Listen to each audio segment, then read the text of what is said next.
বাবরি মসজিদ আমাদের যায়নি, বাবরি মসজিদকে একদল মুনাফেকরা বিক্রি করেছে।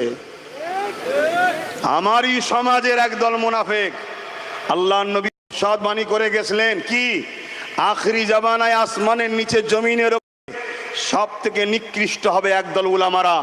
আমি সমস্ত উলামা বলবো না, কেন আজকে উলামাদের জন্যই তো এই জনসভা।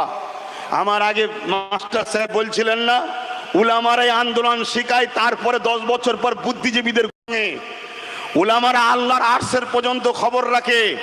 উলামাদের সঙ্গে কেউ কখনো পাল্লা দিয়ে পারবে না, এবং দেশ স্বাধীনতার অবদানে সব থেকে বেশি উলামাদের হাত আছে। কিন্তু রাসূলুল্লাহর এই হাদিসকে আমাদের মাথায় রাখতে হবে, একদল উলামা আখিরি জামানায় জমিনের ওপরে আসমানের নিচে সব থেকে নিকৃষ্ট হবে।